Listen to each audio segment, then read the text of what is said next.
Pero bueno, nada, estamos tratando de hacer estas clases de repaso. Un poco la idea de esta clase es que sea un ida y vuelta, que puedan hacer preguntas, que se saquen esas dudas que a veces quedan y uno le da un poco de vergüenza hacérsela al docente de la comisión o al docente de teóricos, diciendo que nosotros somos estudiantes, yo próximo a recibirme ahora en julio, eh, no estamos en ninguna posición de saber, no tenemos el objeto A en el bolsillo, entonces podemos responder a las preguntas y charlar y ir construyendo en conjunto, colectivamente, algo tan lindo como es el psicoanálisis. Así que, si les parece, arrancamos. No sé si Cami vos te querés presentar, pero bueno, ya te presenté, pero si querés decir algo. Bueno, bueno, sí, Demi ya me presentó, pero yo soy Cami. Bueno, somos los mismos que tuvimos la clase anterior para el primer parcial de psicopato. Así que bueno, nada, ahora estamos de nuevo para acompañarlos y eso, como dijo Demi, o sea, nosotros no estamos muy distantes a ustedes. Entonces, cualquier duda que tengan la pueden hacer sin miedo, o sea, no hay preguntas boludas. eh, y nos sirve a todos para pensar o debatir, etcétera. Así que lo que se les ocurra, pregunten, sin miedo. Dicho eso, cualquier momento que quieran preguntar, hacer algún comentario, está habilitado que deshabiliten el micrófono o que lo escriban en el chat y lo vamos a estar leyendo. La clase de hoy la estructuramos en dos partes. La primera parte la voy a estar dando yo, la segunda parte la va a estar dando Cami. La idea es que vamos a hacer el pasaje por o sea, por un lado, primeramente por las elaboraciones freudianas de la psicosis y segundo por las elaboraciones lacanianas. La idea de esto es, bueno, como ir diacrónicamente elaborando cómo fue conceptualizando la psicosis, primero por Freud y después por Lacan. Eh, lo interesante, si se quiere, para pensar en Freud, es que Freud, más allá de lo que estamos viendo ahora, que en este caso es la psicosis, Freud es un intelectual que se repiensa mucho y se relee mucho sus obras. O sea, él mismo relee varias veces sus obras y se va corrigiendo y refutando a sí mismo. Eso demuestra que Freud es una persona que tiene una humildad intelectual muy importante y a la vez que tiene una aspiración por el saber, por el conocimiento, que es digna de mirar. Y me parecía interesante arrancar por esa parte porque, como vamos a ver ahora, hay tres momentos fundamentales en la obra freudiana donde habla de la psicosis, y en los tres, o sea, en los últimos dos, se responde a sí mismo. Esto Freud lo hace un montón y lo ha hecho incluso en notas al pie, donde hay notas al pie donde dice, no sé por qué escribí esto. Eso es muy interesante en un autor, porque en general, por ejemplo, Lacan dice cosas y después, cuando le preguntan qué dijo ahí, dice, yo eso no lo dije. Es un detallito como para arrancar. No, entonces, en el primer momento tenemos al Freud pre-1900, o sea, pre-interpretación de los sueños, su libro fundamental, su libro base. Y vamos a tener dos grandes textos, que es el manuscrito H, donde comenta un caso de psicosis, de paranoia, y nuevas puntualizaciones de la neuropsicosis de defensa, donde hace su esquema y su árbol de diagnósticos o de estructuras, ¿no? Después tenemos en un segundo momento, de 1911, donde Freud agarra el historial de Schreber, lee sus memorias y a partir de eso introduce un concepto fundamental en la obra freudiana, que es el narcisismo, que le va a permitir de capitón a Lacan poder desarrollar su teoría, y especialmente en las grietas que deja Freud, es lo que le permite a Lacan desarrollar el estadio del espejo, por ejemplo, los esquemas ópticos, ¿no? En este momento Freud, en 1911, le discute al Freud de 1900 y le dice que se ha equivocado en su teorización. En un tercer momento, vamos a ver ya un Freud de 1920 en adelante, donde hace uno de los textos base que lo van a ver de acá a que se reciban, lo van a ver de vuelta en adultos, no sé si en alguna materia más, pero estoy casi seguro que sí, que es la pérdida de la realidad en la neurosis y la psicosis. Ah, sí, proyectivas también se ve. Es un texto fundamental porque ahí distingue y hace de manera muy clara y tajante la división de diagnóstico estructural. O sea, hay dos estructuras, las estructuras se comportan de forma distinta. Dicho esto, arrancamos. no cronológicamente, sino por un orden que caprichosamente elegimos nosotros, porque nos parece que es más interesante y más fácil de abordar, ¿no? El conocimiento visto de este lado, que es con nuevas puntualizaciones sobre las neuropsicosis de defensa. En este texto Freud lo que desarrolla, recuerden que es un texto pre-1900, dice que las vivencias, hay unas vivencias traumáticas de carácter sexual que generan un conflicto psíquico en el aparato y que eso es lo que va a determinar o lo que va a dar como resultado las enfermedades que él se encuentra en la clínica. O sea, lo que él va a decir es, bueno, che, las histéricas que yo estoy atendiendo, que quedan por fuera del discurso médico, se dan, o sea, el mecanismo de, de adquisición del síntoma de la enfermedad es por un conflicto psíquico que se produce por un trauma sexual, ¿no? Entonces, en, en esa categorización, Freud lo que hace es distinguir un mecanismo en común, ¿no? Dice, todas estas enfermedades tienen un mecanismo común, todos estos diagnósticos tienen un mecanismo común, ¿no? Entonces, en ese momento Freud dice, la histeria, las representaciones obsesivas, lo que después va a ser la neurosis obsesiva. Y él le dice ciertos estados de confusión alucinatoria, o sea, la psicosis, en general la psicosis más de corte paranoicas, es la que va a hablar Freud, podrían enarbolarse o pensarse bajo el título de las neuropsicosis de defensa, ¿no? Entonces dice, este mecanismo, ¿cuál es el mecanismo que opera ahí, no?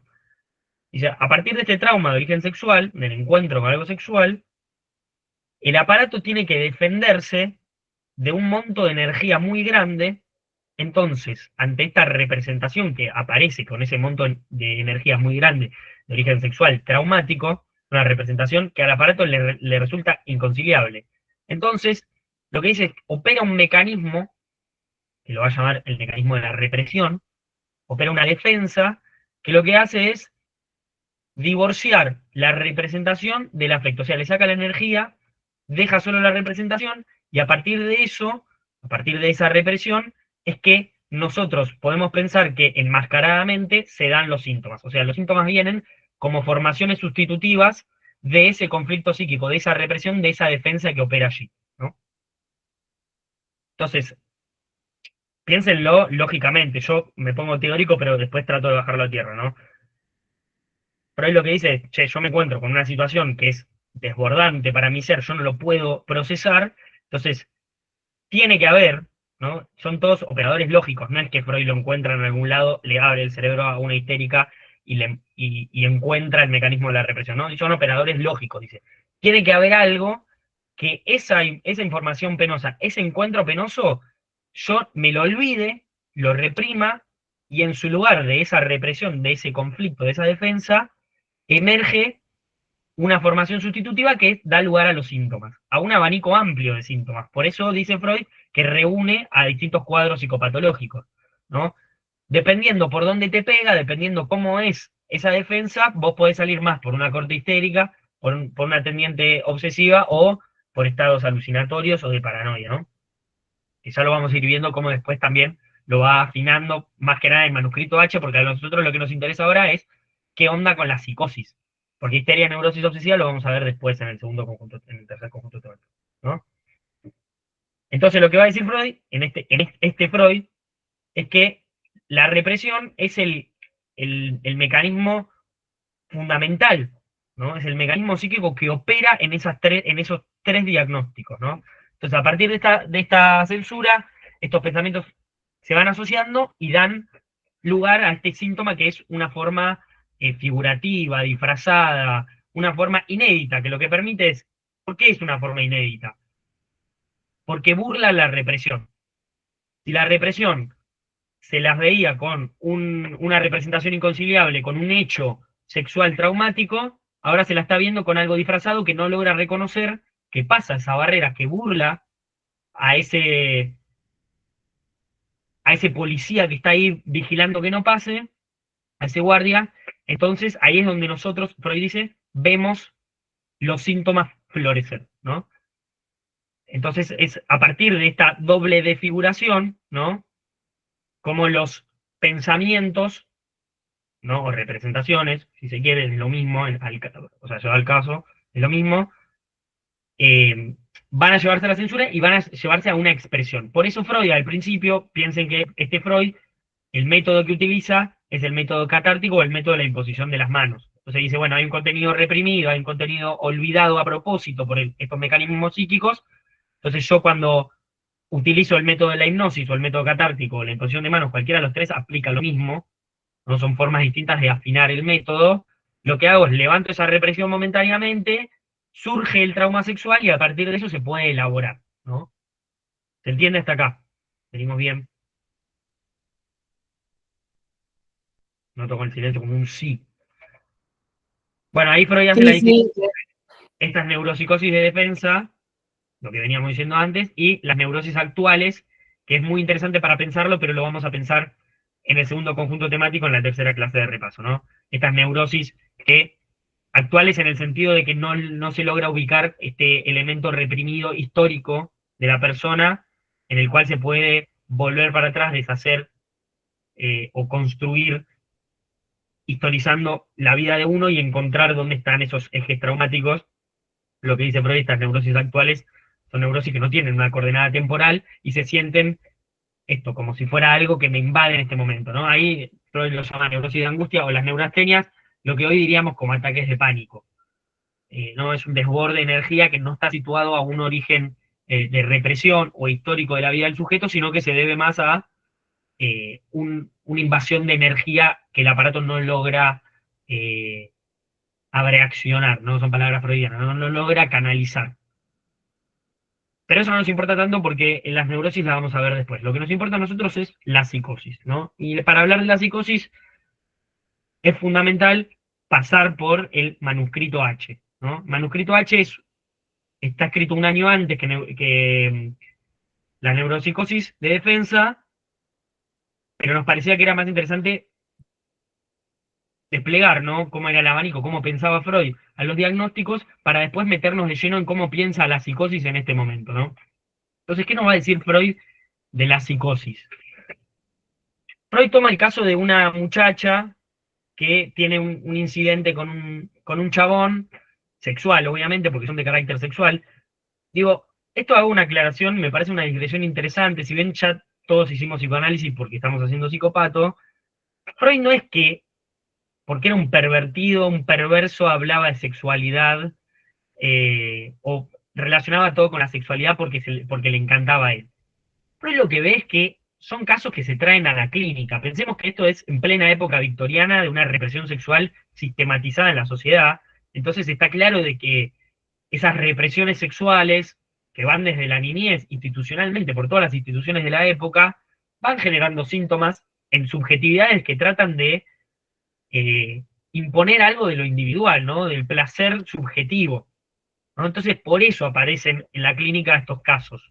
Entonces, Freud le aparece este caso de una muchacha que vivía con su familia y un día viene un chabón, lo voy a explicar así en criollo porque me parece que es mucho más divertido que explicarlo como lo dice Freud, viene un chabón que se queda a dormir unos días y cuando la muchacha está limpiando, el chabón le dice que se acerque y cuando se acerca, dice la muchacha que le pone el pene en la mano y a ella, bueno, le queda estupefacta, ¿no? En términos traumáticos es una situación que ella no puede procesar y después este chabón se va y lo que le produce a ella, o sea, el síntoma que le queda a ella es que piensa, o sabe, más que piensa, me corrijo, sabe, tiene la certeza, vamos a ver, después Cami va a explicar por qué uso la palabra certeza, aunque ya lo deben saber, tiene la certeza de que las vecinas hablan mal de ella por ese incidente, ¿no? Entonces, pues, las vecinas están celosas, entonces hablan mal de ella diciendo que es una puta, que es una cualquiera, ¿no? Entonces, lo que le produce ahí es como esta sensación de persecución, ¿no? Entonces, Freud dice, viene a la clínica un caso de paranoia, ¿no? Un caso de paranoia crónica que, como dijimos antes, lo va a tomar como un caso de neuropsicosis de defensa y lo va a pensar esto, ¿no? Como un modo patológico de resolver el conflicto. O sea, el conflicto se está resolviendo, el resultado es la patología, ¿no? En el psicoanálisis entendemos de que el síntoma no es el problema, el síntoma es la solución. Ahora, para la persona que se acerca a la clínica, para la persona que sufre el síntoma o la patología, claramente no va a decir, ah, esta es mi solución. Pero sí es una solución de compromiso. Entonces, como psicoanalistas, el día de mañana, lo que vamos a hacer es que esas soluciones de compromiso sean un poquito menos sufrientes para el sujeto. Pero lo que, desde el psicoanálisis, lo que se plantea y lo que se sostiene, es que el síntoma es el resultado de un conflicto ulterior, ¿no? De un conflicto anterior. Entonces, ¿qué nos va a decir Freud respecto a esto, a la paranoia, ¿no? Lo que va a decir Freud es que estas ideas, ¿no? Esta idea de persecución, se deben a perturbaciones afectivas, o sea, lo que veníamos hablando antes, ¿no? Representaciones inconciliables, que por la intensidad de esta perturbación, por la intensidad energética, piensen que este es un Freud muy signado por la época y muy signado por los avances en electricidad que hay a nivel todas las ciencias, entonces habla mucho de carga energética, eso se debe a un fenómeno de época de Freud.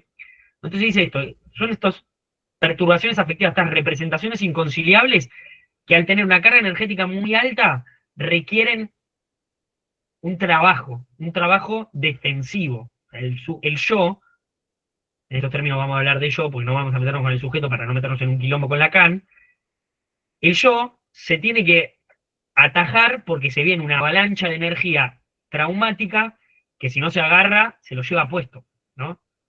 Entonces, ¿qué es lo que nos va a decir Freud con respecto a la paranoia puntualmente? Dice, cuando viene esa carga energética, el mecanismo de la paranoia es proyectarlo hacia afuera, ¿no? En la psicosis lo que hay es una proyección hacia afuera. Yo no soy el que tiene el problema, lo tiene el otro. Y a partir de eso, a partir de ese síntoma patológico, obviamente, resolvemos la carga energética, resolvemos las perturbaciones afectivas, las representaciones inconciliables.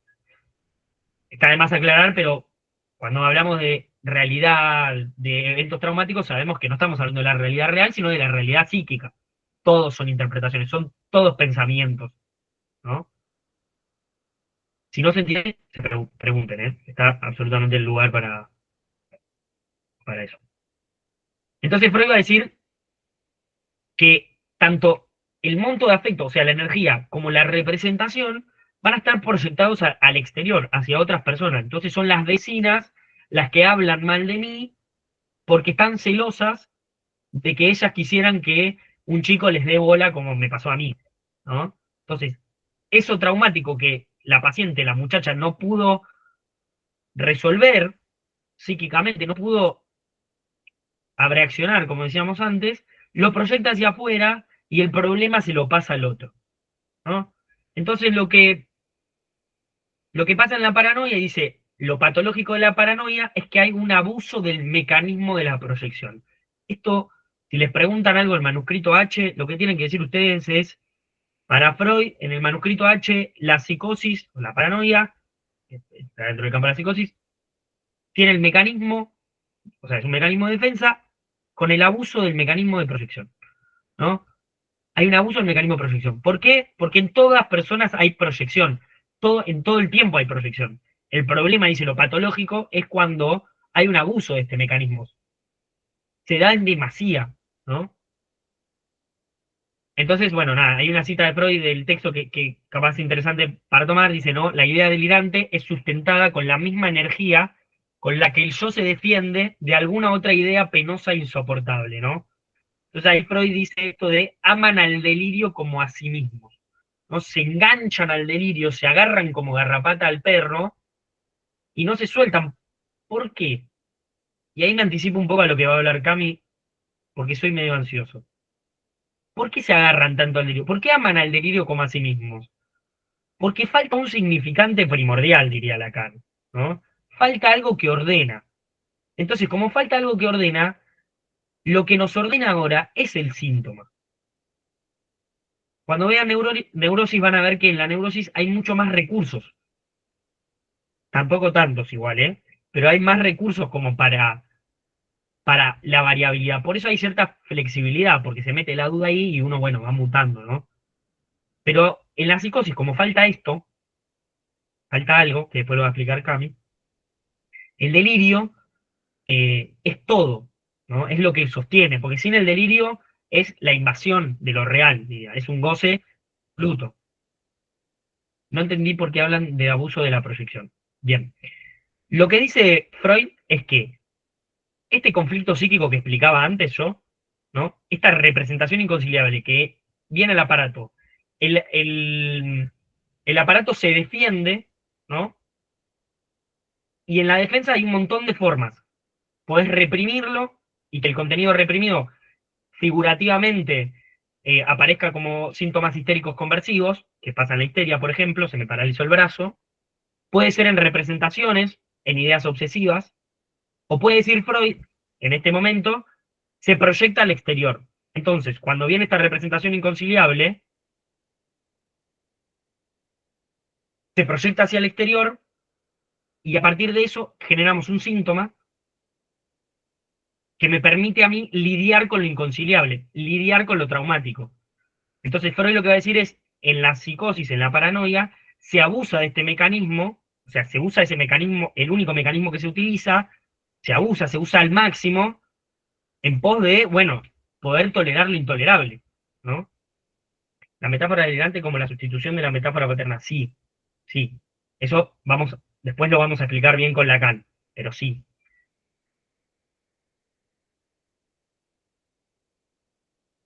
Entonces, bueno, lo saqué porque soy medio tonto. Entonces Freud, esta teoría le dura como 15 años.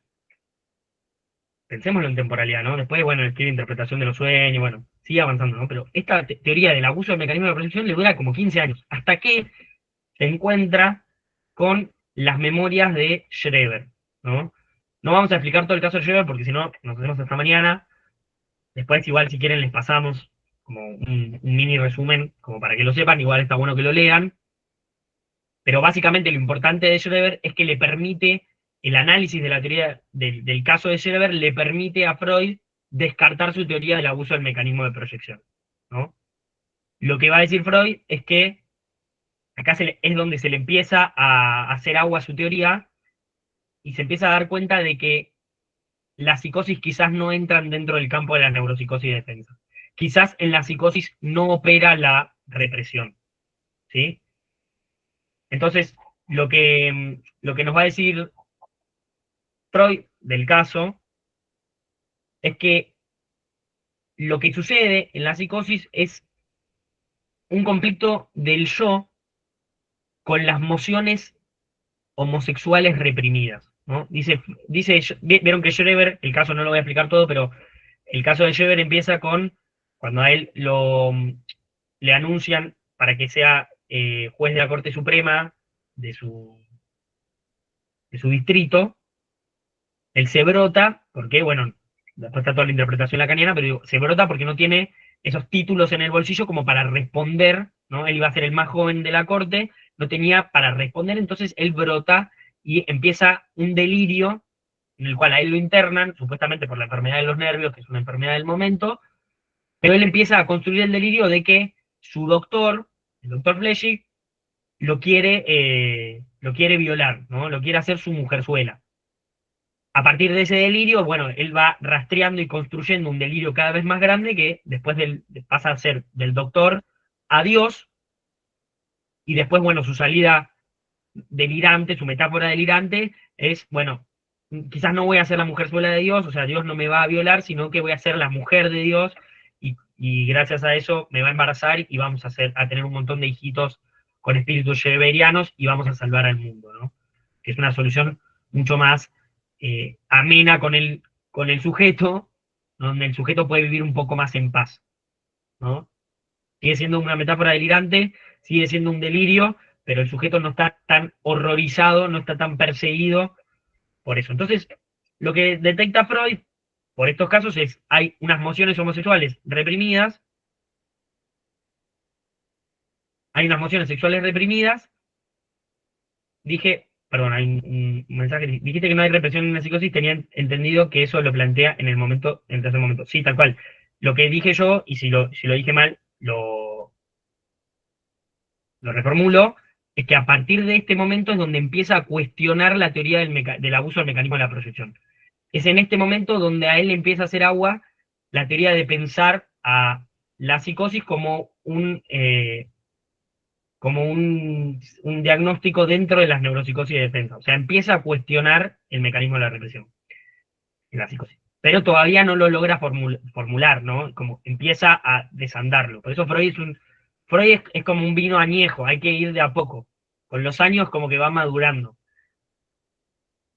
Entonces Freud lo que va a decir es, bueno, estas mociones, estos deseos homosexuales, piénsenlo en la época, entendámoslo en la época, hay algo de la homosexualidad en términos patológicos de pensar a la homosexualidad como orientación sexual, también hay algo de pensar a la homosexualidad como el gusto por lo igual, ¿no? En su término etimológico, no sabemos para cuál de los dos lo dice, pero dice que hay unas emociones homosexuales que son inconciliables para el sujeto, y a partir de esa lucha, como veníamos diciendo antes, en esa defensa, la solución de compromiso es el delirio persecutorio, ¿no? Es el otro el que me quiere violar, es un otro el que me quiere hacer su mujerzuela, entonces queda en una posición pasiva, ¿no?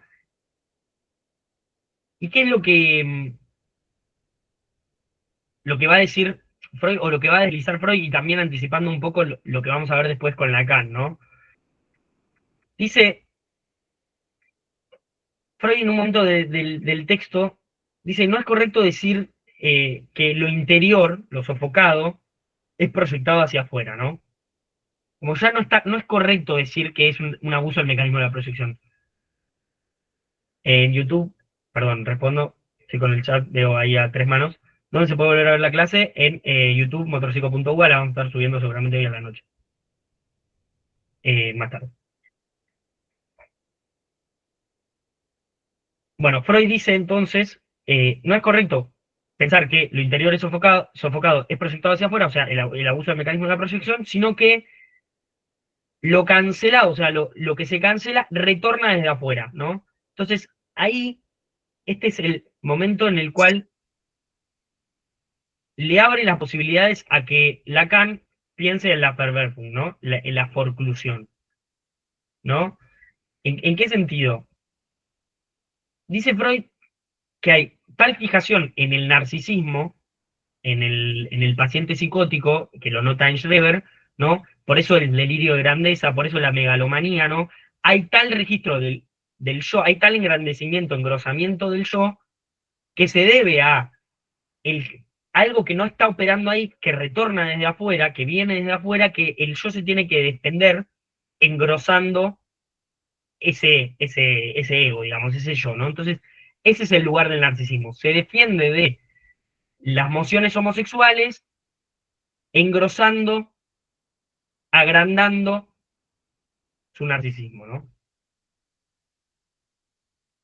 Entonces, lo que nos permite pensar, quizás está bueno aclararlo, es cómo piensa Freud los tres tiempos de la represión. Por eso está muy bien lo que decía Francisca antes, porque todavía está operando la represión, pero es donde se empieza a leer, si uno tiene la lectura fina y un olfato, de que ya no le empieza a cerrar, ¿no? Entonces Freud dice, hay tres momentos. Tenés el momento inicial, la fijación, que es la precondición, ¿no? de la represión, que es momentos libidinales muy altos, que se deben a las fases oral, anal, fálica, momentos libidinales muy altos que dejan un recorrido. Freud tiene una frase que a mí me encanta citar, que dice, cuando uno encuentra una vía de placer es muy difícil de olvidar, ¿no?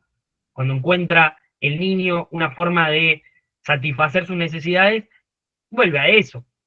Si yo sé que me chupo el dedo, estoy más o menos contento, me chupo el dedo, chupo otra cosa, como va creciendo, ¿no? Es un proceso de pasividad en términos de que le llega, es un estadio infantil.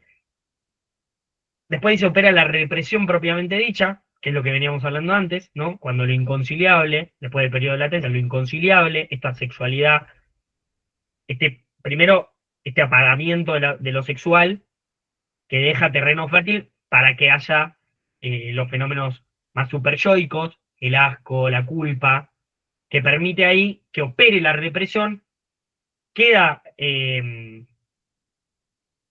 separado la representación del afecto y empiezan a operar inconscientemente estos resultados del mecanismo de defensa, estos síntomas que se dan como resultado disfrazado, enmascarado de la represión, ¿no? Entonces, tenemos, por un lado, la fijación, ¿no? Este lugar libidinal que queda establecido como coordenada, tenemos la represión propiamente dicha, y tenemos el retorno de lo reprimido, cuando esa defensa lo, de lo traumático, de lo sexual, de lo irrepresentable, no logra contenerlo todo, fracasa esta represión y irrumpe el carácter sintomático, siempre retomando y remontando a la coordenada cero, que es la fijación, ¿se entiende? Lo que el síntoma viene al lugar de un placer que no se está pudiendo satisfacer, ¿no? Por eso habla de placer para las instancias. Eso nos permite pensar después un concepto lacaniano que es el goce, que lo van a ver mucho tiempo después, pero yo se los anticipo porque me gusta que lo puedan ir articulando después. ¿Se entiende? Entonces lo que dice Freud es, en esta paranoia se rechaza esta libido homosexual y la defensa genera una regresión al punto de fijación del narcisismo, ¿no? Se busca este momento de constitución yoica, ¿no? Se pasa por los estadios. Sí, ahora lo digo, Rocío. Se pasa por las fases. Freud va a decir, no lo va a decir de esta manera, lo digo yo, más subjetivas, ¿no? A cada uno le queda como una libido más puesta en un estadio o en el otro, eso hace que después se terminen dando un diagnóstico estructural o el otro. No me quiero meter tanto ahí porque siento que es más complicado de lo que le van a tomar y tiene que ver más con la neurosis que después lo van a ver, pero digo, depende la fijación, depende el cuadro patológico, psicopatológico. Lo que va a decir Freud acá es que en la psicosis queda puesto en el lugar del narcisismo, ¿no? Bueno, después, más que nada en la paranoia, porque después en lo que es la esquizofrenia, dice que también hay algo de la regresión a el autoerotismo, ¿no? Por eso la separación de las partes, porque es un sujeto no articulado, ¿no? Pero no sé qué tanto se meten ahí. eh, lo importante es esto, ¿no? Una fijación en el narcisismo, una regresión a ese estadio. Entonces vamos de vuelta con lo de la represión, ¿no? Tenemos la fijación, que es la precursora y la condición para que se dé la represión, ¿no? Esa pulsión, ese recorrido pulsional que se da en un estadio infantil, totalmente anárquico, que después va tomando sedes en distintas zonas erógenas. Después tenemos el periodo de latencia, que es lo que permite que suceda la represión propiamente dicha, ¿no? Que es este proceso activo en el cual el yo se defiende de esas mociones pulsionales que ahora, por haber pasado por el periodo de latencia, por haberse instalado el super yo, son leídas como traumáticas. ¿Se entiende? ¿Qué es lo que va a anticipar a al retorno de lo reprimido? O sea, si no hay un momento, lo voy a explicar más en criollo, si no hay un momento que lo sexual empieza a ser tabú o que empieza a ser mal visto, el niño no tiene por qué reprimir. Si viviéramos en una sociedad donde vale todo, no tendría por qué haber represión. Pero el niño, como sabemos muy bien por haber pasado por psicoanálisis, pasa por un complejo, por un estadio, en el cual tiene que decidir con qué se queda, y con el falo o con la madre. Entonces en algún punto tiene que decidir uno o el otro. ¿Qué decide el niño? El falo. Lo vamos a ver después igual. No me quiero meter tanto porque es más lacaniano. Lacan le hace un mejor análisis. Pero digo, la represión se da porque el sujeto tiene que decidir, porque tiene que haber una cancelación de algo, tiene que haber algo que no esté, que no sea posible. Y es ahí donde emerge este lugar para la sexualidad traumática. La sexualidad es traumática en tanto hay una pérdida, es el encuentro con la falta, ¿no? Estoy articulando mucho con Lacan. Yo creo que cuando termine de explicar Cami se va a entender mucho más, pero la represión es entendida como esto, ¿no? Como el esfuerzo de defensa que se produce y el desalojo de las emociones, representaciones inconciliables de una sexualidad que ahora, por el estadio, en el momento en el que está el sujeto, ya no es tolerable, ¿no? Entonces, en este conflicto entre lo inconciliable y un yo que se está armando, que tiene una defensa, que tiene unos valores, que tiene unos ideales, que está pujado por el super yo, en ese choque entre la representación inconciliable y el yo, lo que hay es el mecanismo de defensa, el mecanismo de represión, y se desaloja esa representación inconciliable. Ahora, en un tercer momento, eso retorna a lo reprimido, ¿por qué? Porque fracasa, no se puede reprimir del todo, porque es muy potente, o sea, porque tiene mucha energía, entonces sale, pero de manera disfrazada, burla la represión y aparece como de forma sintomática, disfrazada. La regresión de la libido al yo sería el mecanismo de la psicosis en la segunda nesiología, o sería la fijación. La fijación es o sea, tiene que ver los dos. Está bien lo que estás preguntando, tiene que ver los dos. O sea, la fijación es el punto, la coordenada que queda fijada. La regresión es cuando se vuelve al punto de fijación. La regresión es el camino hacia la fijación. La fijación es el punto libidinal que quedó. La regresión es cuando se vuelve a estadios más primitivos, dice Freud, de satisfacción sexual.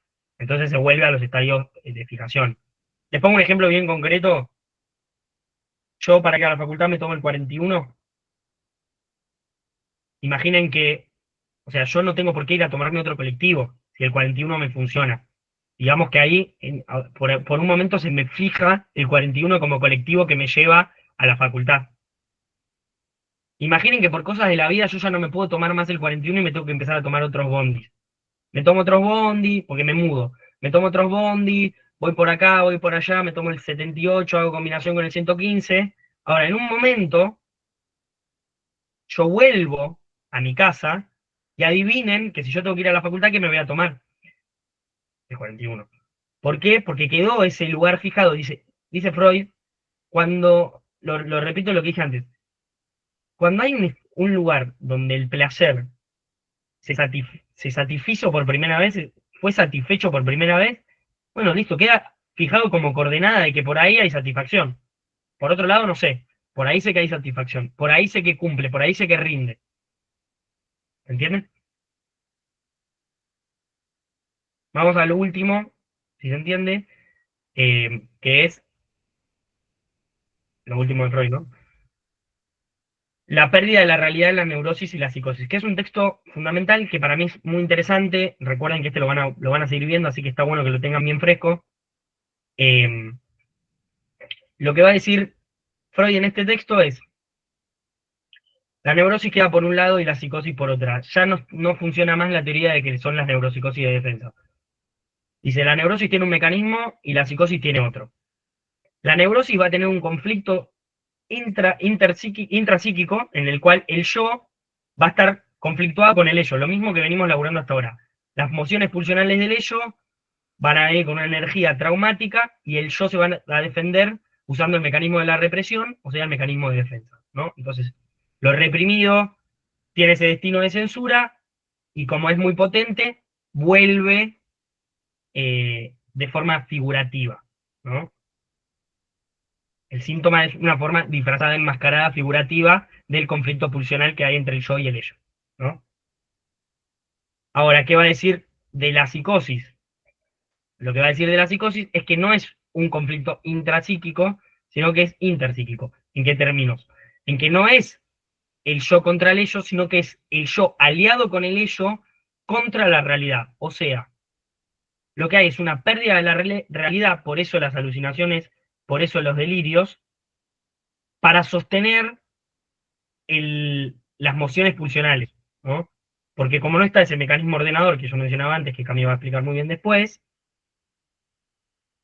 no se puede renunciar a las mociones pulsionales, no se puede renunciar a esa libido que viene con tanta fuerza. En cambio, en la neurosis se privilegia la realidad, por la metáfora paterna, porque hay una salida exitosa del complejo de Edipo, se privilegia la realidad, entonces lo que se censura, ¿no? Lo que se pierde es un grado pulsional. Y de ahí es lo que se enferma el neurótico. Se enferma de reprimir sus deseos pulsionales inconscientes. Entonces lo que hace es los disfraza en términos de síntomas. Ahora, en la psicosis, Freud dice, en este texto, el psicótico tiene el inconsciente a cielo abierto. ¿Qué quiere decir eso? Olvídense de represión, no hay represión. El psicótico está totalmente abierto, lo que hay es una pérdida de la realidad. Entonces se desgarra de la realidad y el delirio, en todo caso, viene a hacer un parche, ¿no? A taponar ese agujero que quedó porque el ello arrasó con la realidad y el yo queda, bueno, siempre en el medio. Recuerden que el yo para Freud es el vasallo de los tres grandes amos, del super yo, del ello y de la realidad. El yo siempre es en un momento dice el pobre tipo, que tiene que hacérselas contra esas tres exigencias. En la neurosis lo que dice es, ok, la realidad ante todo, la realidad compartida ante todo, tótem y tabú, el padre muerto, ¿no? Entonces reducimos un poquito la carga pulsional, bueno, listo, la frustración no me satisface, estos deseos no son míos, son de alguien más.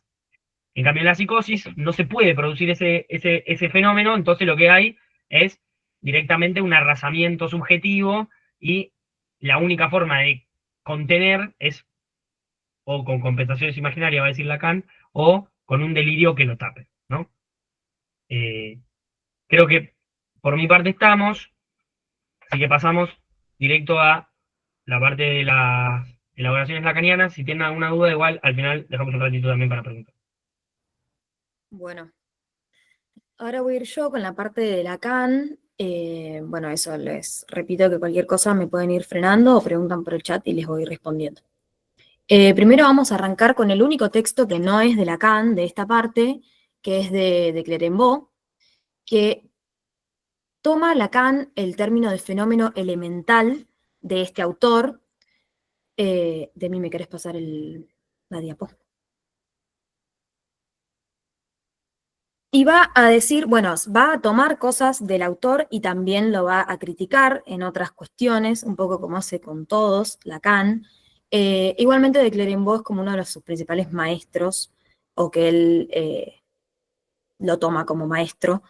Y de Clerembault va a decir que el núcleo del automatismo es orgánico y que la ideación es psicológica. Y Lacan va a decir que esto es un error de su parte porque, según él, responden a la misma estructura. Clerembault va a proponer dos automatismos, un pequeño automatismo y un gran automatismo. El pequeño va a tener tres características. Va a ser atemático, que es un fenómeno que no está acompañado por ninguna idea ni representación. Van a ser neutros afectivamente, o sea, no está acompañado por ninguna emoción, y va a ser asensorial, que es que no compromete, digamos, a ningún órgano de los sentidos. Y también pueden ser de tres órdenes: motor, sensitivo o idioverbal. Cuando a este pequeño automatismo se le agrega algo de lo afectivo o una temática, va a convertirse, digamos, en un gran automatismo, que vendrían a ser las alucinaciones y los delirios, por ejemplo. Bueno, y esto se llama automatismo justamente porque es mecánico, o sea, el sujeto no se compromete la voluntad del sujeto, digamos. Simplemente es algo que sucede. Bueno, más adelante, igualmente, ya lo último de la obra de Clerembault va a modificar un poco su teoría y va a decir que buena parte de la ideación no es construida por la reflexión del sujeto, sino que se elabora mecánicamente. Bueno, va a modificar que podría llegar a estar más cerca de lo que conceptualizó después Lacan, pero igualmente, aunque al final de su obra ubica el fenómeno elemental y al delirio en la misma estructura, Lacan va a decir que se ve muy limitado este autor por su perspectiva más organicista. Bueno, después va a proponer Lacan una metáfora que se llama la nervadura de la hoja. Básicamente, o sea, propone esta metáfora para explicar que los fenómenos elementales de la psicosis tienen la misma estructura, o sea, A ver, ¿cómo explicarlo? Que el fenómeno elemental es como una representación, bueno, creo que primero es mejor explicar lo que es la nervadura de una hoja. O sea, la hoja como que va así, es lo que ven acá, va así y le van saliendo los cositos, y a esos cositos que salen, le salen al mismo tiempo otros, ¿se entiende más o menos? Entonces va a proponer esta metáfora para señalar que la relación estructural que subyace a los fenómenos elementales, o sea, ay, no sé, se me está complicando, pero se reproduce en el fenómeno elemental la estructura análoga a la de las formas que componen la totalidad de la planta. O sea, la composición del delirio y del fenómeno elemental es el mismo. ¿Se entiende un poco? Sí, Rocío, Hola, ¿cómo están? ¿todo bien? Bien, bien, bien. O sea, a ver si lo entendí. Tenemos la hoja, que es parte de la metáfora del fenómeno elemental, que es esto de la nervadura, y el árbol, por así decirlo, ¿no? Ampliándolo, y el árbol sería todo el sistema delirante que se presenta en la psicosis, más síntomas, como por ejemplo alucinaciones. O sea, la hoja es parte de todo un árbol, por así decirlo. O sea, lo que quiere decir Lacan con esto es que en cada fenómeno se va a reproducir la estructura total, ¿se entiende? Un poco mejor ahí. Sí, gracias. Ok. O sea, el elemento como que no es una parte del todo, no es que hay un todo y el fenómeno elemental es simplemente un elemento, sino que en ese fenómeno elemental se va a resumir la estructura misma. Ahí capaz que se entiende un poco mejor, me mezclé un poco yo también. ¿Habían preguntado algo o levantaron la mano?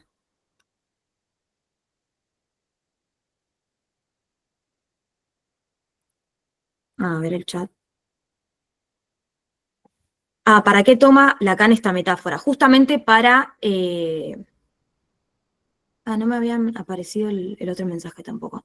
Bueno, Lacan toma esta metáfora justamente para explicar que en los fenómenos de la psicosis se ve la estructura de la psicosis. Capaz que cuando sigamos va a quedar un poco más claro. Perdón, sumo una cosita, Cami.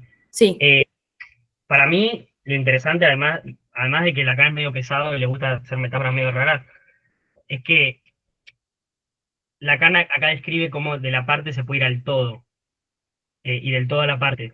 O sea, lo que él te está diciendo, porque hay todo un debate intelectual de la escena en ese momento, que es cómo sabemos que es una psicosis.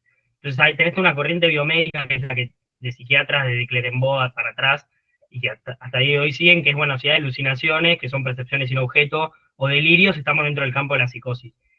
Y nosotros desde el psicoanálisis sabemos que no es así, porque delirios tiene hasta el neurótico. O delirios puedes tener por una intoxicación por alucinógenos. Entonces, como la psicosis sería todo, o sea, el bebé alucina la teta, dice Winnicott. Entonces, lo que están tratando de resolver acá es pensar, bueno, ¿y cómo explicamos la psicosis? O sea, ¿cómo nos damos cuenta de la psicosis? Entonces, Lacan lo que dice es, la psicosis es una estructura, eh, primero explica que tiene que ver con el lenguaje, o sea, es una falla en el lenguaje, y si vos lo podés ver hasta en la nervadura de la hoja, o sea, lo que tiene la nervadura de la hoja es que vos agarrás una hoja y si supieras de árbol, sabés de qué árbol es, porque o sea, la forma en la que tiene de abrirse y de desplegarse es una forma única que va en relación a cómo se abre el árbol. Entonces, lo que te dice es, bueno, vos sacando de la parte, vos agarrando un fenómeno elemental, o sea, en los crujidos de la pared de Schreber, vos ya podés saber que estás dentro del campo de la psicosis, incluso antes de que se desencadene, porque ya ves los fenómenos, igual va a quedar muy claro cuando Cami explique fenómenos elementales mejor, porque después está, pero lo que se ve acá es la estructura del lenguaje, cómo funciona el lenguaje y cómo determina al sujeto, ¿no? Eh, Me parece que como quería aclarar eso, pero está bien lo que dice Cami. bueno, y después, siguiendo con los fenómenos elementales, Lacan va a decir que los fenómenos elementales en la prepsicosis vendrían a ser los pequeños automatismos de Clérambault y los fenómenos elementales de la psicosis franca vendrían a ser los grandes automatismos, digamos, que serían las alucinaciones, los delirios, y más los de la prepsicosis vendrían a ser los fenómenos de franja, por ejemplo. Esto igual lo vamos a retomar ahora cuando veamos la diacronía de la psicosis. Bueno, pasamos al seminario 3, ahora sí ya Lacan. Lacan, que bueno, claramente todo el tiempo va volviendo a Freud, o sea, tomando a Freud, y va a conceptualizar. En un primer momento, en el seminario 3, la sincronía de la psicosis, que vendría a ser como qué tiene que pasar para que se produzca, digamos, una psicosis, o sea, la estructura de una psicosis. Que esto es lo que Freud nunca llega a conceptualizar. O sea, Freud a lo último, como vieron recién con Demi, en La pérdida de la realidad en neurosis y psicosis, diferencia neurosis y psicosis, pero nunca termina proponiendo un mecanismo específico para la psicosis. El primero que lo hace va a ser Lacan. Lacan toma muchos textos freudianos, pero para conceptualizar la psicosis, principalmente toma 3 textos muy importantes, que son La negación, de 1925, El historial de Schreber, de 1911, y El hombre de los lobos, de 1918. En el texto de La negación, que es, seguramente lo vieron en su momento en psicoanálisis, es el texto ese que está Freud charlando con un paciente y le pregunta como, ¿quién crees que es? Y que el paciente le dice, no sé, pero mi mamá no es. Entonces, porque dice claramente, es la mamá. Y entonces ahí, en ese momento, va a ubicar en ese texto, Freud, los 3 tiempos, distintos tiempos de la represión. Va a ubicar el primer tiempo como la fijación o represión primaria. Eso, bueno, va dependiendo del momento en el que lo conceptualiza, pero acá lo resumimos. En el primer tiempo, entonces, la fijación o la represión primaria o el par Bejahung Ausstoßung, que en este, bueno, el segundo tiempo, que sería la represión propiamente dicha o la represión secundaria, y el tercer tiempo, el retorno de lo reprimido o Verneinung, que sería la negación. O sea, en este texto, que bueno, acá no es tan importante, pero va a ubicar a la negación en el nivel de retorno de lo reprimido, porque es una manera de desfigurada de hacer consciente algo inconsciente. O sea, cuando él dice mi mamá no es, era la mamá, pero estaba inconsciente, entonces se hace consciente de esa manera. Básicamente es un mecanismo. Pero lo que importa acá es que la represión primaria o el par Bejahung Ausstoßung es un nivel mítico.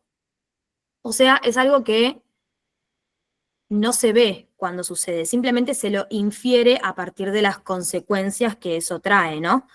Entonces, para Freud, la pareja fundante del aparato psíquico es Bejahung, que sería la afirmación primordial, y la Ausstoßung, que es la expulsión primordial. Y bueno, y otra cuestión importante es que esta represión primaria entonces no ocurre durante la vida de un sujeto, simplemente se la infiere, y la represión secundaria es la represión que conocemos, o sea, la represión que sí sucede durante la vida de un sujeto. Bueno, entonces Lacan va a tomar de este texto la pareja fundante del aparato psíquico, la Bejahung Ausstoßung, y va a tomar del historial del caso del hombre de los lobos, un término que utiliza ahí Freud para nombrar algo del rechazo, como que rechaza el individuo una representación, que es el término Verwerfung, y lo va a oponer a la Bejahung, o sea, sustituye Ausstoßung por Verwerfung para hacerse su propia, digamos, pareja fundante del aparato psíquico. Entonces, ahora para Lacan, lo que sucede en en el primer momento del aparato psíquico es la Bellahung o la Verwerfung. Bueno, entonces, en este tiempo mítico, los significantes pueden inscribirse o no inscribirse en el aparato. Si caen bajo la acción de la Bellahung, van a inscribirse en el aparato, o sea, van a pasar a constituir el aparato psíquico o lo simbólico para Lacan. Pero si el significante queda del lado de la Verwerfung, va a ser rechazado de la simbolización. Bueno, esto es lo mismo, o sea, la Bellahung sería lo que vimos para el parcial anterior como el baño del lenguaje, básicamente. Entonces, los significantes que van a formar parte de lo simbólico del sujeto van a ser estos significantes de la Bellahung. Y la Verwerfung es el término que utiliza para la forclusión, o sea, en español es forclusión, que es el rechazo inicial de algunos significantes. Lo particular de la psicosis, o sea, tanto en neurosis como en psicosis, van a haber significantes forcluidos y significantes aceptados en el aparato. O sea, van a haber significantes que caigan bajo la acción de la Bellahung y otros que caigan bajo la acción de la Verwerfung. En ambas estructuras. Lo particular de la psicosis va a ser que hay forclusión de un significante en particular, que es el significante del nombre del padre, que ya lo vimos para el parcial anterior, que es un significante primordial, que cumple una función muy importante en el aparato psíquico, digamos, porque es el encargado de la metáfora paterna. Entonces, vamos a ver después las consecuencias que trae que este significante esté forcluido, que igualmente esto no quiere decir que la psicosis sea una estructura deficitaria ni nada por el estilo, o sea, trae consecuencias que esté forcluido y trae también consecuencias que no esté forcluido, porque en la neurosis también hay varias consecuencias a raíz de esto. Entonces, acá va a ubicar algo importante para entender que el retorno, o sea, que los síntomas de la psicosis no son retorno de lo reprimido, porque para que algo sea, un significante sea retorno de lo reprimido, tiene que haber sido primero aceptado en la estructura, o sea, no se puede reprimir algo ni volver algo en lo simbólico que nunca fue admitido directamente en lo simbólico. Entonces, si no está inscrito, no puede retornar en lo simbólico, o sea, no podría ser un retorno de lo reprimido. Así, Lacan va a decir que los significantes que quedan por fuera del aparato, es decir, en lo real, pueden retornar, pero en lo real, básicamente. Y estos vendrían a ser los síntomas de la psicosis. Que vendrían a ser también, si lo planteamos en otros términos, en términos de significante, es un significante aislado, un significante que no hace cadena. Cuando tenemos la cadena significante, tenemos un S1 y un S2 que viene a significar este S1, o sea, se forma una significación con efecto retroactivo. En la psicosis eso no sucede, directamente es un S1 que no remite a nada.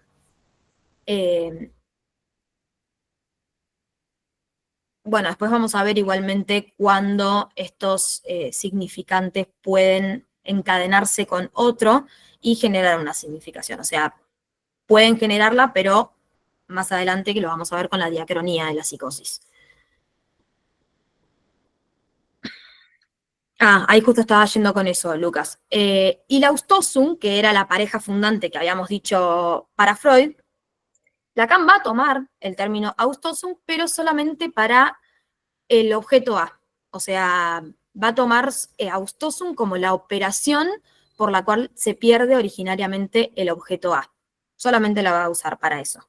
Pero bueno, es mucho más importante claramente la pareja Bellahung-Verwerfung para lo que estamos viendo ahora. Pero bueno, tengan en cuenta que no es que descarta el término Austosum. Bueno, este Esta operación de la austosu es tanto para la psicosis como para la neurosis, o sea, en ambas estructuras se pierde el objeto. Como dicen, bueno, Sheikman lo dice mucho, que el significante mata la cosa, es eso siempre, en cualquier estructura. Bueno, y ahí podemos también introducir esto que ven acá, que hay dos estados posibles para el significante, entonces. En su patria, o sea, en lo simbólico, que ahí es cuando se encadena con otro significante para producir significación, o en el exilio, o sea, en lo real, y esto va a generar que se generen trastornos del lenguaje porque el significante está suelto, aislado de la cadena. Por esto vamos a ver que el síntoma en la psicosis no es interpretable como sucede en la neurosis, que se puede descifrar algo del sentido inconsciente. No, en el caso de la psicosis no se puede interpretar de esa manera. En este punto, con los significantes desencadenados, podemos ver los neologismos propios de la psicosis, que pueden ser de dos polos. La intuición delirante, que es un significado pleno, o la fórmula o estribillo, que es vacío de significado. Ambas dos detienen la significación, o sea, es lo que dicen que es una plomada en la red del discurso, o sea, no significan nada, pero tienen mucho peso para el sujeto. Esto es como almicidio de Schreber, o sea, que es una palabra que no existe, pero que para el sujeto tiene mucho peso. A veces igualmente no, bueno, por ahí andaba también en algún caso que vimos la palabra galopinar, que también es un neologismo de un caso de psicosis. En estos casos son palabras que no existen, pero puede ser que sean también palabras que existen del uso más coloquial y que para ese sujeto en particular cobre una significación plena o un vacío de significado, o sea, que tengan estatuto de neologismo.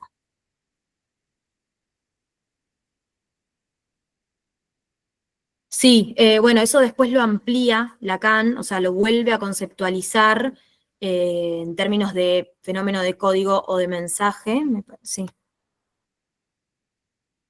Sí, pero es más, es simplemente otra conceptualización que hace Lacan. Pero sí, es eso. Bueno, pasamos a la diacronía de la psicosis. Y Lacan va a ubicar con respecto a esto tres tiempos.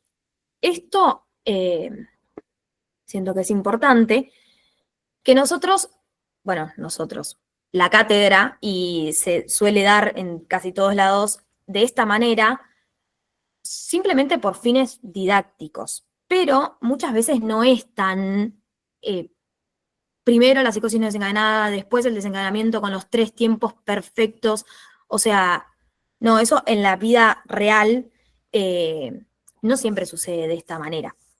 Es para que lo tengan en cuenta porque me ha pasado, siendo estudiante, que me encontré, no sé, con algún caso en el campus que tenía, no sé, 2 desencadenamientos y es tipo, ¿cómo puede ser que tenga 2 desencadenamientos si en la teoría no te lo dicen?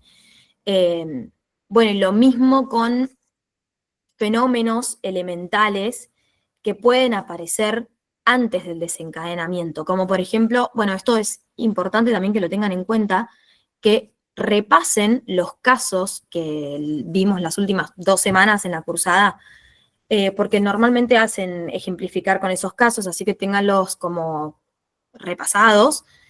Y lo que quiero decir con que pueden haber fenómenos antes de desencadenamiento es como, por ejemplo, en el caso de Julián, de un cuerpo inacabable, tiene como si fuese una alucinación senestésica, o que se siente como que la nariz se le movía para un lugar determinado antes del desencadenamiento, o antes de lo que podemos, teniendo en cuenta el caso, ubicar como un desencadenamiento.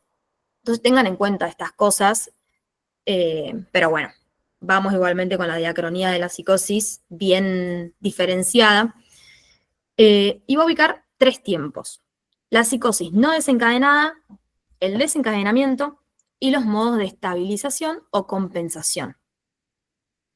La psicosis no desencadenada es la compensación imaginaria del Edipo ausente, o mecanismo de como si, o también lo suelen llamar las muletas imaginarias, porque al no haber complejo de Edipo en la psicosis, estas identificaciones imaginarias lo compensan, digamos. Entonces es básicamente una identificación de, si tenemos en cuenta el esquema lambda, la Z, este eje, que sería el imaginario. Es una compensación ahí, en ese eje de A a A'. En el desencadenamiento, bueno, y esto lo podemos ver en la mayor parte de los casos que vimos, o bueno, en el caso de Catán, me parece que es, que copia al amigo, que gustan de las mismas chicas, etcétera, y el chico se descompensa, o sea, se desencadena cuando una chica le da bola a él y no al amigo, digamos. Bueno, ese hacer todo lo mismo que el otro compensa al psicótico. Después en el desencadenamiento, Lacan va a ubicar 3 tiempos también. El primero se llama coyuntura dramática, que este es como un tiempo muy pasajero, o sea, el sujeto no se queda ahí. Es simplemente como la transición de la psicosis de la psicosis no desencadenada a la prepsicosis. Creo que no se ve el power, ¿o soy yo? Ahí va. En este tiempo, en la coyuntura dramática, se rompe la dualidad de esta identificación imaginaria que lo mantenía compensado por una terceridad, o sea, por un tercero, que Lacan va a llamar un padre en lo real.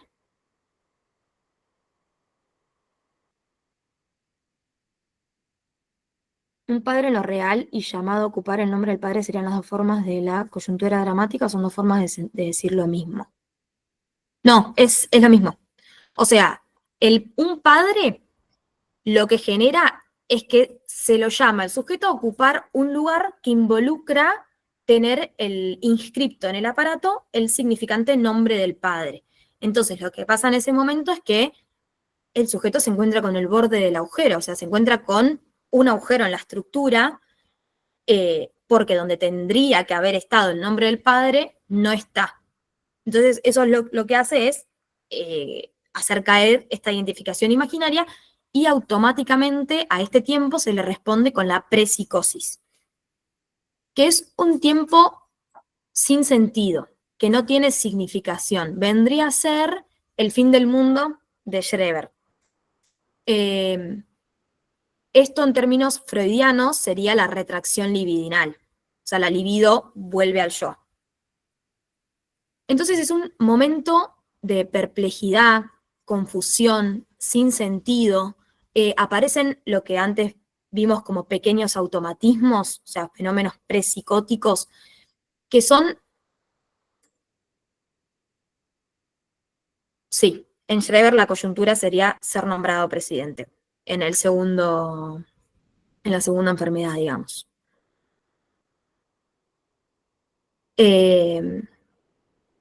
Bueno, estos fenómenos que aparecen en la prepsicosis son fenómenos que no se significan, que son los llamados fenómenos de franja, porque aparecen entre lo simbólico y lo real sin mediación de lo imaginario, es decir, que no tienen significación.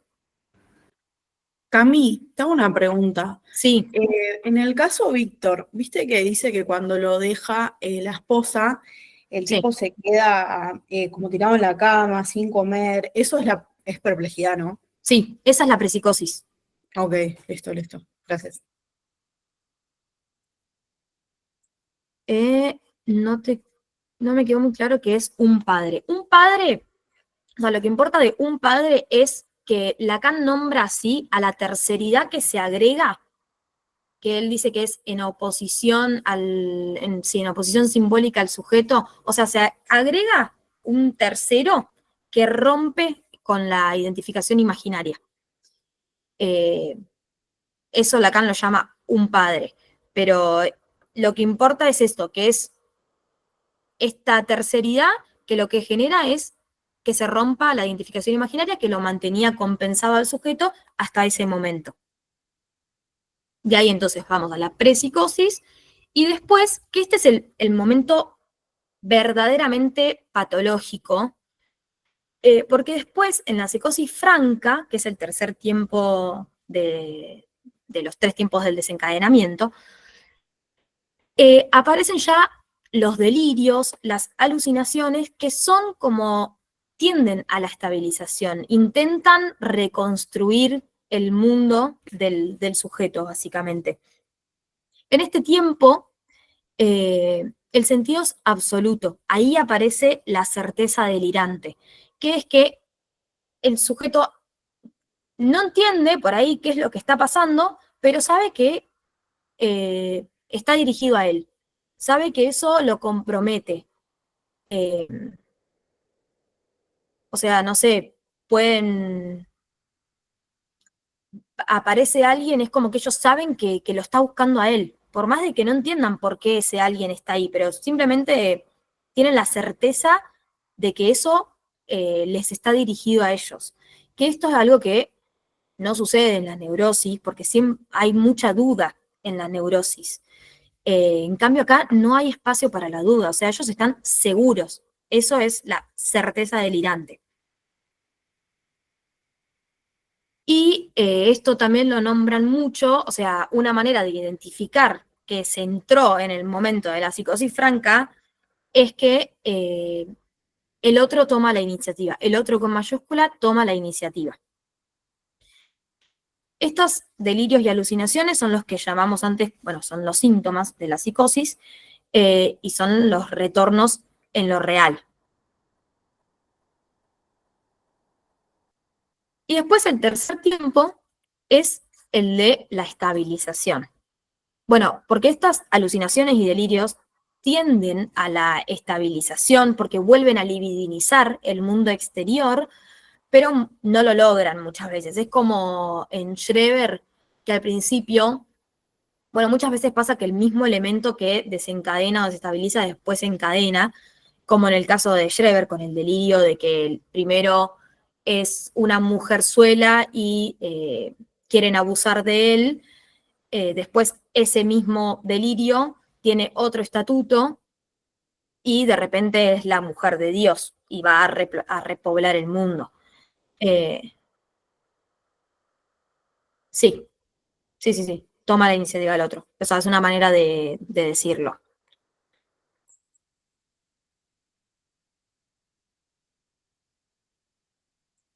Sí, ahí voy un poco con Sintóm, pero sí.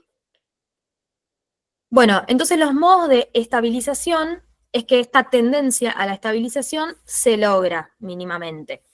O sea, estabilizan la patología.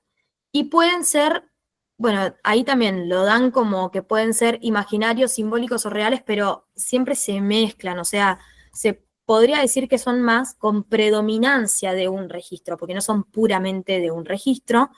Entonces pueden ser con predominancia de cualquiera de los 3 campos, de los 3 registros lacanianos. En lo imaginario, que pueden ser identificaciones imaginarias, en el registro de lo real pueden ser actos o pasajes al acto, y en lo simbólico, la metáfora delirante.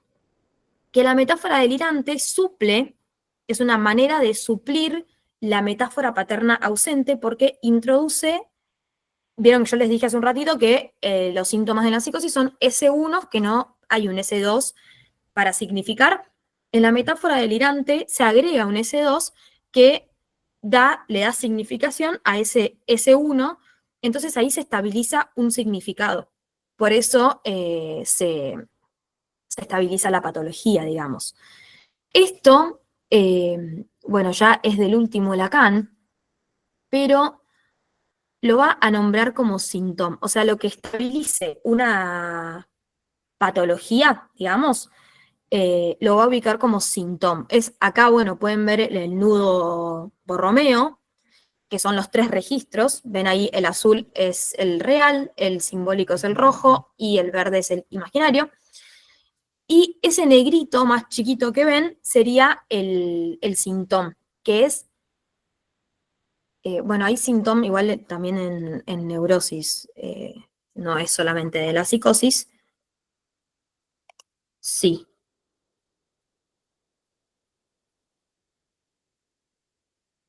Ahí voy con tu pregunta, termino lo del síntoma y te contesto.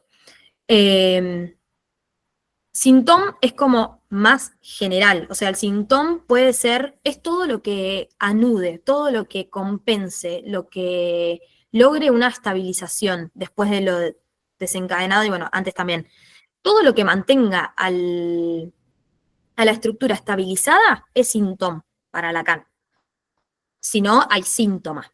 Entonces, la metáfora delirante es síntoma. Una identificación imaginaria es síntoma. Todo, como que síntoma es más general. Vuelvo a lo del fenómeno de franja. El fenómeno de franja es un fenómeno elemental. O sea, los fenómenos elementales son todos los fenómenos que aparecen en la psicosis, digamos. El fenómeno de franja es uno de ellos, pero es como que el fenómeno elemental sería más amplio. Y fenómeno de franja es simplemente un fenómeno que aparece, es más de la prepsicosis, porque aparece sin significación, es algo que no se significa, aparece como entre lo simbólico y lo real, y como no media lo imaginario, que vendría a ser como lo que viene a dar significación, o sea, la significación es imaginaria, no tiene significación, básicamente, porque no media lo imaginario. ¿Se entendió un poco más? Manu. Buenísimo, cualquier cosa igual me preguntas. Bueno, ya vamos casi con lo último, eh, con las consecuencias clínicas de la forclusión del nombre del padre. Esto no sé si lo dan en todos los teóricos, yo tengo entendido que en algunos no tanto, pero bueno, son seis consecuencias clínicas que trae la forclusión del nombre del padre. La primera son los trastornos del lenguaje, que esto, sí, ahí doy algún ejemplo. Pero es básicamente, o sea, el fenómeno de franja es un fenómeno elemental. Eh, Fenómeno de franja sería como el alarido de Schreber, y eso es al mismo tiempo un fenómeno elemental, porque es un fenómeno que da cuenta de la estructura psicótica. Eh, Como que fenómenos elementales son los síntomas, las alucinaciones, los delirios, también los fenómenos de franja. No sé si ahí se entendió un poco más. Los ruidos que escucha en la pared Schreber son fenómenos de franja, que él como que queda confundido, o sea, no entiende por qué está escuchando eso, ¿se entiende? Que eso después cuando en una alucinación, la certeza lo que genera justamente lo contrario, o sea, como que aparece, no es simplemente confusión como en la prepsicosis.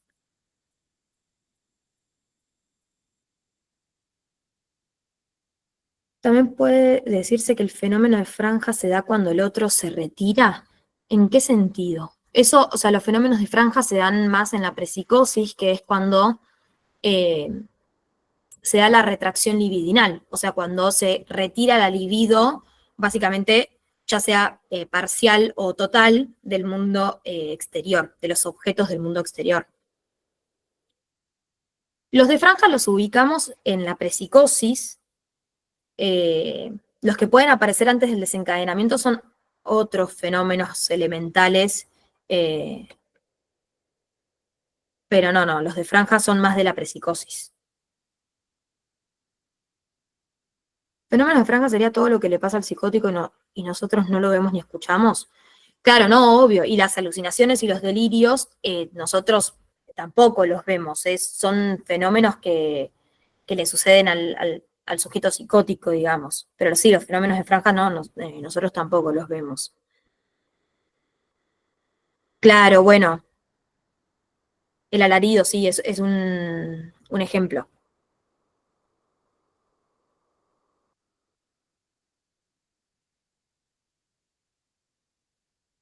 los estribillos o murmuros. ¿Qué sería, Juan? No entendí la pregunta.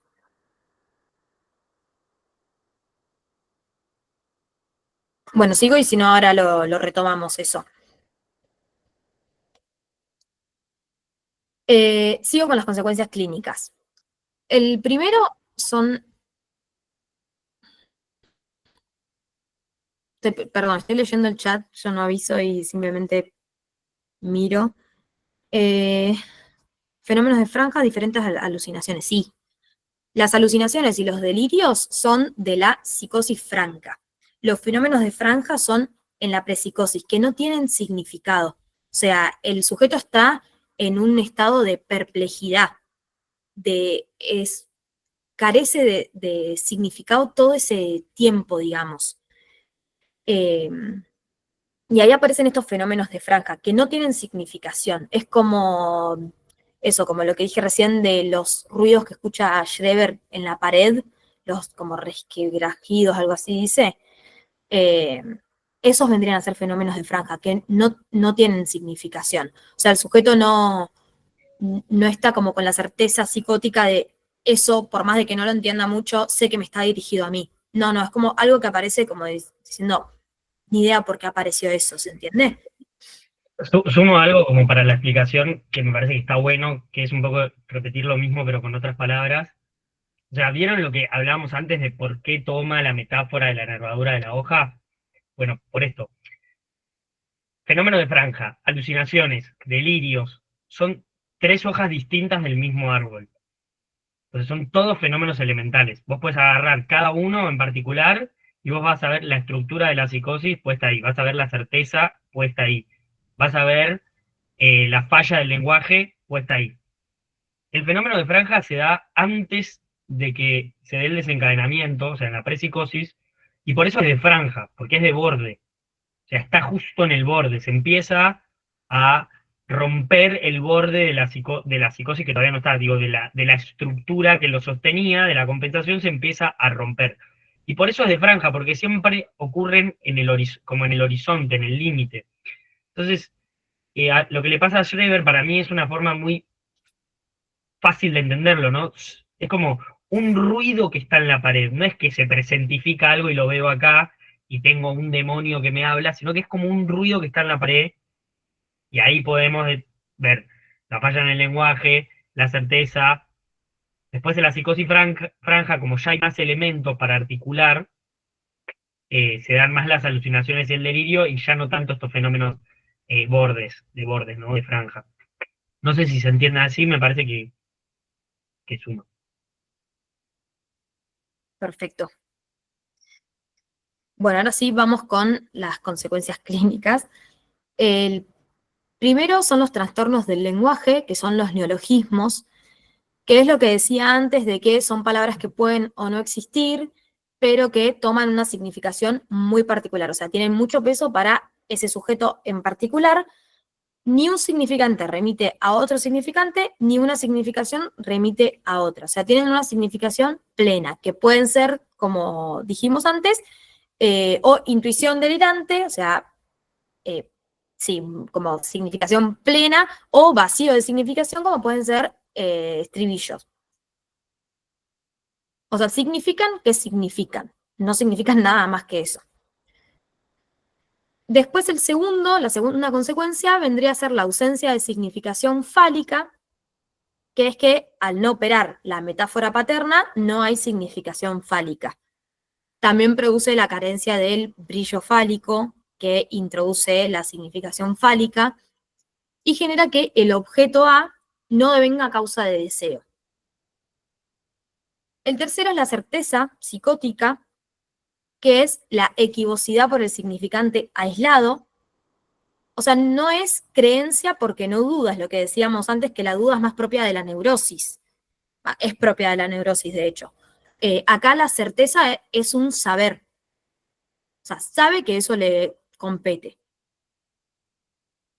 Y esto también, la certeza se da porque al no haber significación fálica, no hay nada que cause equivocidad.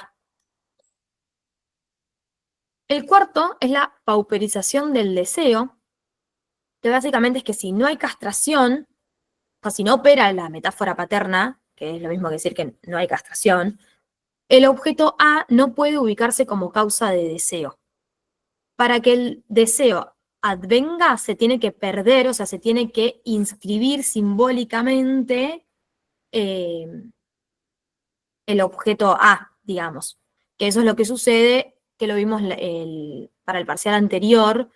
En el segundo momento, vieron que estaban los 3 momentos. El primero era la entrada al lenguaje, que se generaba el cuerpo fragmentado, y después la segunda operación era la metáfora paterna, la castración, etcétera. Bueno, en ese momento es donde en el neurótico se inscribe la falta. En el psicótico esto no sucede, porque no cuentan con el significante del nombre del padre. Entonces el objeto no se coordina con la castración.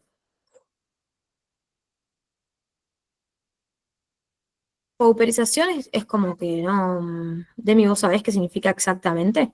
Como que no existe algo como que se diluye, algo así, ¿no? Viene de la palabra, etimológicamente viene de la raíz de pobreza, una pobreza del deseo. Es paupérrimo, ¿no? Es una Ah, pobreza del deseo, se desgrana, se vuelve más pobre, ¿no? Es eso, se empobrece el deseo. perfecto. Después la quinta es que se presentifica el objeto A, o sea, las alucinaciones serían la voz y la mirada que se le presentifican al objeto, al sujeto. Y el último es la infinitización del goce, porque otra consecuencia de que no haya operado el nombre del padre en la metáfora paterna es que la castración en la neurosis limita al goce, lo separa del cuerpo. Como no hay castración, hay un goce que es infinito, no hay nada que lo limite. La castración le pone un límite a este goce autoerótico y lo transforma en fálico, que es un goce limitado, discreto, medido. Esto es lo que, o sea, un ejemplo de esto que se me ocurrió es como en el caso Schreber, cuando dice como que tuvo no sé cuántas poluciones seguidas, o sea, como que, bueno, sí, tipo, acabó un montón de veces seguidas. Bueno, eso es un ejemplo de la infinitización del goce, o sea, no hay nada que limite el goce. El último tema, que es bastante cortito, es el caso Joyce. En el caso Joyce no hay desencadenamiento de la psicosis. Hay una pregunta en un parcial que dice en función del par encadenamiento-desencadenamiento. ¿Sería hablar de sintoma y nudos?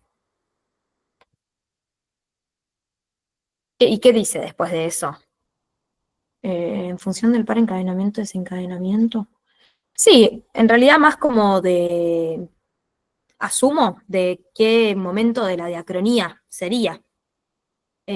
Podés hablar de sintoma, pero yo creo que si no te lo pide, podés también evitarlo. Podés hablar simplemente desde la diacronía de la psicosis.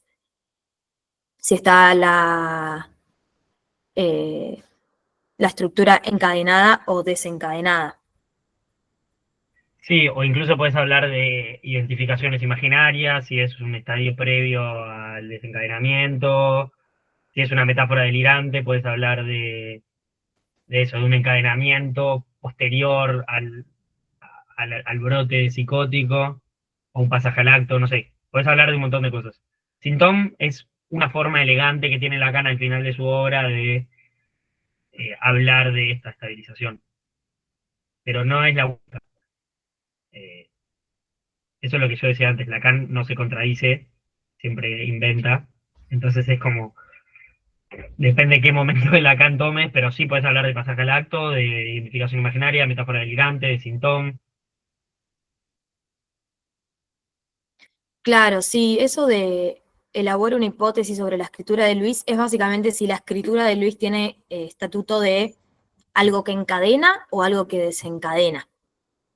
O sea, más o menos eso. Toman mucho lo de la escritura. A mí, va, capaz que ese fue el que me tomaron a mí. Eh, Pero sí, en ese caso me parece que Luis como que escribía desenfrenadamente, entonces en ese caso eso no encadenaba, era un síntoma, digamos, era algo más propio de la psicosis franca. Pero después hay otros casos que, por ejemplo, escribiendo se encadena la estructura, entonces ahí toma otro estatuto. Pero básicamente sería, asumo, decir como qué estatuto tiene la escritura en ese sujeto en particular. ¿Lola? Hola, ¿cómo están? Yo tengo una pregunta acerca de lo de la infinitización del goce, Sí. porque tengo anotaciones que veo que se repite mucho en dónde está colocado el goce, ya sea en el cuerpo propio o en el otro, y sé que lo tengo anotado de clase, como no lo pude localizar en algún texto en particular, y siento que lo tengo como medio ahí. Lo entiendo, por ejemplo, en uno de los casos, no sé si es Víctor o Julián en el goce en la nariz, pero lo relaciona después con que en el goce en el cuerpo es de esquizofrenia y en la paranoia, y eso como que no lo tengo tan... O sea, como lo tengo así de clase y no lo tengo bien leído, me da como un poquito de miedo. Ok, no, igual eso no te lo van a preguntar, o sea, no tenés por qué ponerlo en términos de goce. O sea, siento que debe ser algo que dijo un profesor, pero no está en los textos porque claramente no se lo van a tomar. O sea, goce es como un término mucho más complejo de Lacan, que no lo vemos en Psicópato. Lo que sí por ahí suelen decir es que cuando el otro toma la iniciativa, cuando el otro con mayúscula toma la iniciativa en el momento de la psicosis franca, el goce está puesto en el campo del otro, con mayúscula. Pero yo te diría que no te enrosques mucho con eso porque no te lo van a tomar en esos términos, digamos.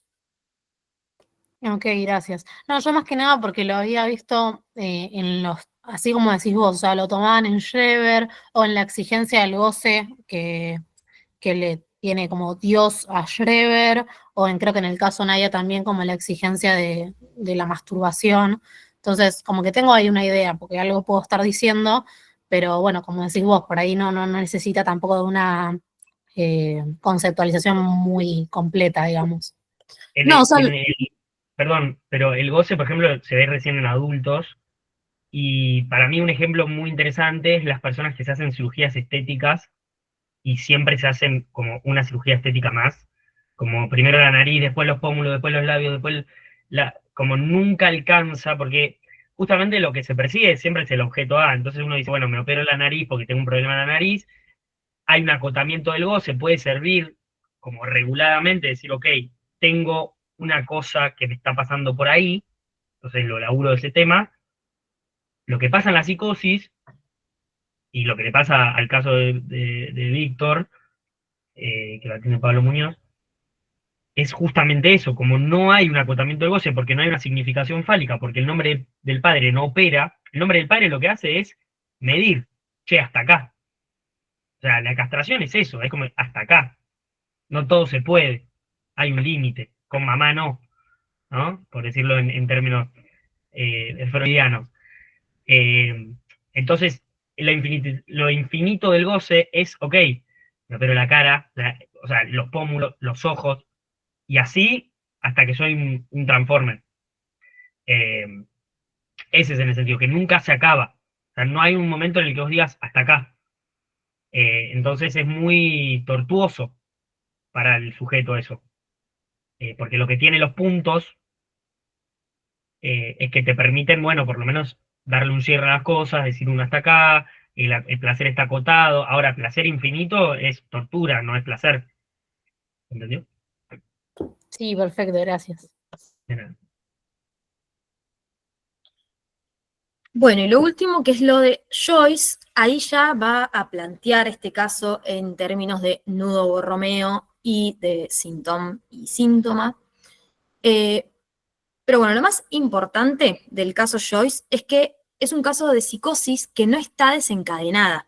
O sea, que se puede ver la estructura psicótica, pero se mantiene compensado. Bueno, esto es algo muy importante que no aclaramos, pero la psicosis, o sea, la estructura psicótica se puede ver aunque el sujeto no esté desencadenado, claramente. O sea, uno puede atender un paciente en el consultorio que interpreta por ciertas cuestiones que es psicótico y pueden llevar una vida totalmente normal como cualquiera de nosotros. Este es el caso de Joyce, que nunca se desencadenó. Entonces, Lacan como que se interesa en qué es lo que lo mantiene compensado, digamos, a Joyce, y va a decir que Joyce está polisintomado, o sea, como que tiene más de un síntoma que lo mantiene encadenado, que va a ser Nora, que es su mujer, y el ego, que el caso del ego sería que él quería ser el artista, o sea, quería ser un artista famoso, hacerse un nombre. Entonces, este deseo de ser el artista era algo que lo tenía, que lo mantenía compensado a Joyce. Entonces, lo que lo mantiene compensado es el ego y Nora. Entonces, el síntoma va a decir Lacan que viene al lugar del síntoma para repararlo. O sea, el síntoma vendría a ser como un problema y el síntoma la solución. Bueno, esto igual a tomar con pinzas, pero es básicamente eso para que lo entiendan. El ego vendría a ser ese anillito negro que dijimos antes que era el síntoma. ¿Se entendió más o menos esto?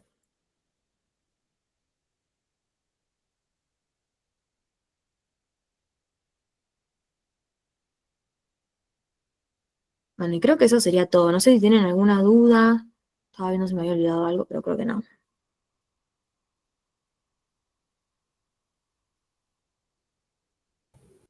Sí, yo tengo una duda porque viste que cuando diste las antecedentes para la forclusión de Lacan, mencionaste el historial de Schreber. ¿Sería esa frase de lo cancelado? La famosa frase que arranca con lo cancelado, no me acuerdo cómo es. Porque Sí, Ah, ok. sí, igualmente con respecto a esto, les recomiendo mucho que si no leyeron el texto de Sheckman de la negación al seminario 3, léanlo, o sea, porque es súper esclarecedor. Ahí se resume todo, o sea, se resume la sincronía, la diacronía, absolutamente todo, de dónde toma cada cosa Lacan, de Freud, o sea, todo está resumido ahí. Así que si no lo leyeron, yo les recomiendo muchísimo que lo lean, porque ordena un montón todo lo que vienen viendo. Por ahí está como todo muy separado, de que ven una cosa en teóricos, otra cosa en seminarios, otra cosa en prácticos, ahí como que se agrupa todo. Así que yo les recomiendo eso. Pero sí, igualmente de Schreber, algo que toma es esa frase, que lo cancelado adentro retorna desde afuera. O sea, vendría a ser como lo cancelado la Verwerfung y retorna desde afuera porque retorna en lo real. Como que ahí lo lee Lacan. Manía y melancolía, no. O sea, no sé, no les quiero decir tipo, no se los van a tomar, pero nunca vi que lo tomen, la verdad. Sofía, ¿qué es lo que no te quedó muy claro de la prepsicosis?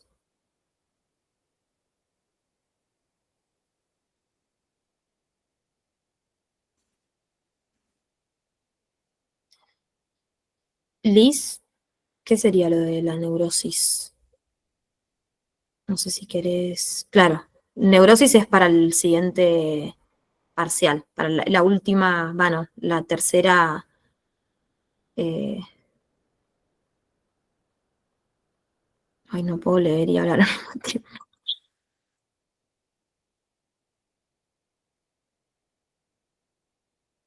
Ok, es el momento como verdaderamente patológico porque no hay un intento de restablecimiento. Es un momento de retracción libidinal donde básicamente se desconecta del mundo exterior. O sea, es un momento que se suele confundir mucho, como para que te des una idea, con la depresión. Porque es como que el sujeto no puede salir de su cama, no tiene ganas de hacer nada, porque justamente no está libidinizando los objetos del mundo exterior. En términos muy extremos, o sea, puede ser también una retracción libidinal parcial, no siempre es total, eh, pero eso vendría a ser, como para compararlo con Schreber, vendría a ser como el fin del mundo de Schreber.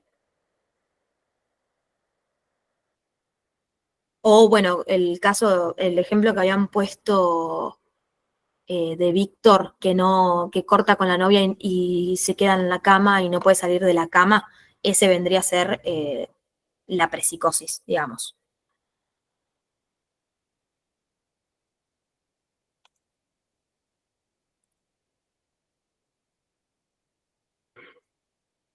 Si en el delirio se encadena un S1 con un S2, ¿cuál es la diferencia con la metáfora delirante? En la metáfora delirante, ese S1 con ese S2 se estabilizan.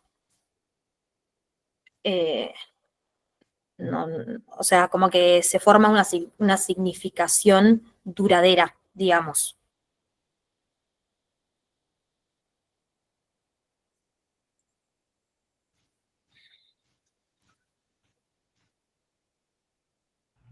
Bueno, y mientras, si tienen alguna duda más, les queremos dejar una invitación.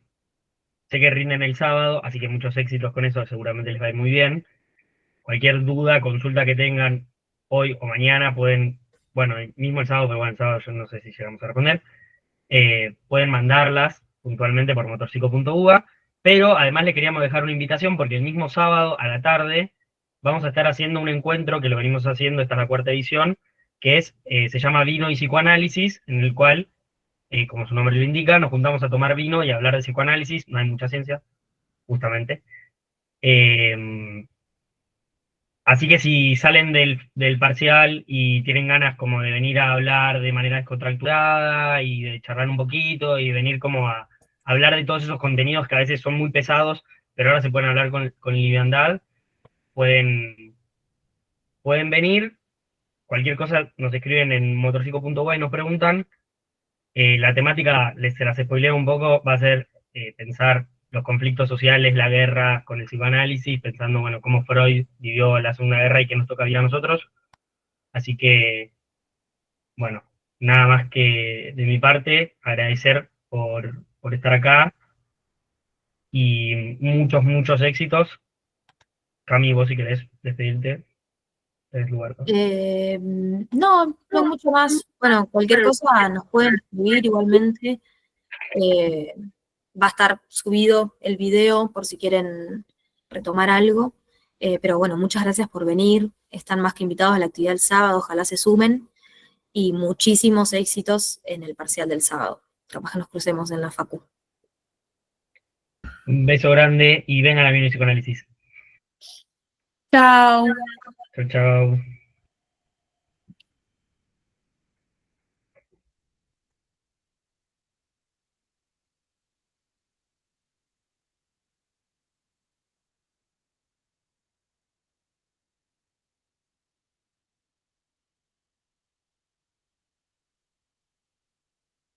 No, tengo que cortar el video.